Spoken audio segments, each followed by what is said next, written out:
নমস্কার, সাবনাভিক নিউজ নেটওয়ার্কে আপনাদের স্বাগত। নির্বাচনের পরেও ভোট পরবর্তী হিংসা অব্যাহত।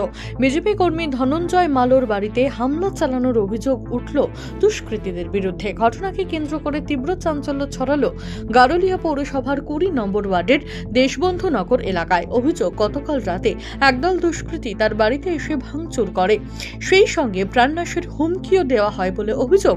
বেশ কিছুক্ষণ ধরে তাণ্ডব চালানোর পর অবশেষে ঘটনাস্থল ছাড়ে দুষ্কৃতীরা।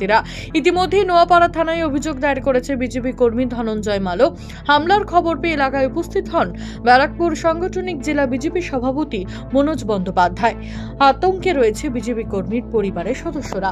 ভোট মিটে যাওয়ার পর আদর্শ নির্বাচনী আচরণবিধি উঠে যেতেই ফের রাজ্যের প্রশাসনিক পদে রদবদল শুরু হলো। নবান্নর তরফ থেকে বদলি করা হলো পূর্ব মেদিনীপুরের জেলা শাসককে। লোকসভা নির্বাচনের সময় পূর্ব মেদিনীপুরের জেলা শাসক হিসেবে জয়শ্রী দাশগুপ্তকে নিয়োগ করেছিল নির্বাচন কমিশন, আর ভোট মিটতেই সেই জয়শ্রী দাশগুপ্তকে সরিয়ে দেওয়া হলো। সোমবারই পূর্ব মেদিনীপুরের নতুন জেলা শাসকের নাম ঘোষণা করা হলো। পূর্ণেন্দু কুমার মাঝিকেই ফের পূর্ব মেদিনীপুরের জেলা শাসক পদে ফিরিয়ে আনা হলো, যিনি স্টেট ফিশারিজ ডেভেলপমেন্ট কর্পোরেশন লিমিটেডের এমডি পদে ছিলেন। আজ নবান্নর তরফে একটি বিজ্ঞপ্তি দিয়ে নতুন জেলা শাসক হিসেবে পূর্ণেন্দু মাঝির নামই ঘোষণা করা হয়েছে। রানীগঞ্জের পর হাওড়া।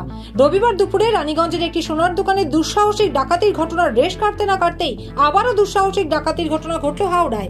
জানা গেছে, মঙ্গলবার প্রকাশ্য দিবালোকে হাওড়ার ডোমজুড়ে একটি গয়নার দোকানে হঠাৎই সশস্ত্র অবস্থায় ঢোকে ডাকাত দল।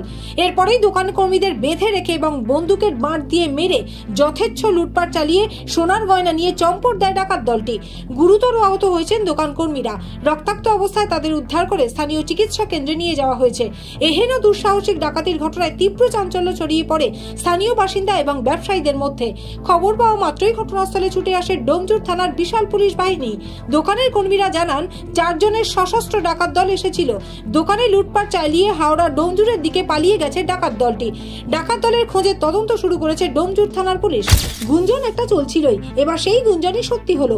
মানিকতলা বিধানসভা উপনির্বাচনে প্রয়াত বিধায়ক তথা মন্ত্রী সাধন পাণ্ডের স্ত্রী সুপ্তি পাণ্ডেকেই তৃণমূলের প্রার্থী করলেন মুখ্যমন্ত্রী মমতা বন্দ্যোপাধ্যায়।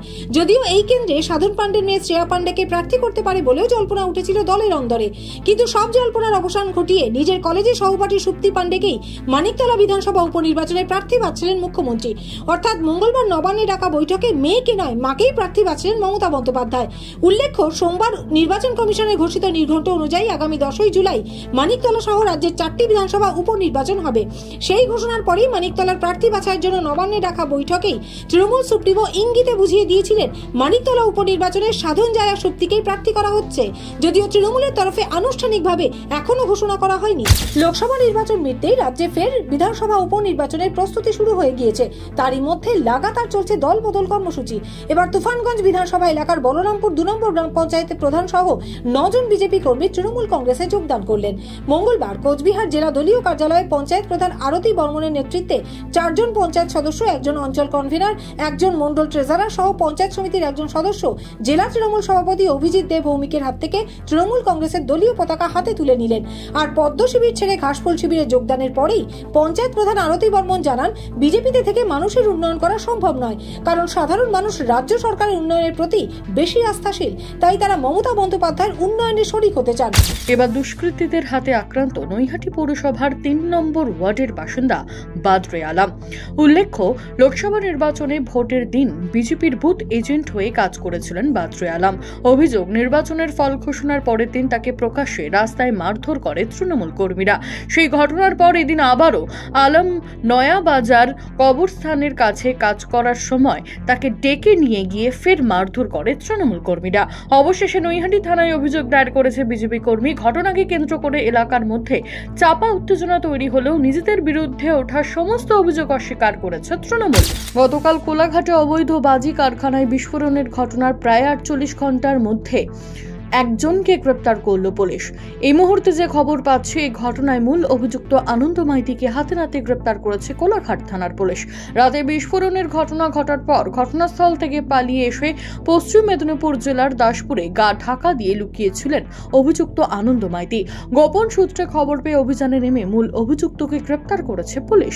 ইতিমধ্যেই তাকে থানায় নিয়ে আসা হয়েছে এবং আর কারা কারাই ব্যবসার সঙ্গে যুক্ত ছিলেন তা জানতে জিজ্ঞাসাবাদ শুরু হয়েছে। মদন মাইতি, সাবনাভিক নিউজ, কোলাঘাট।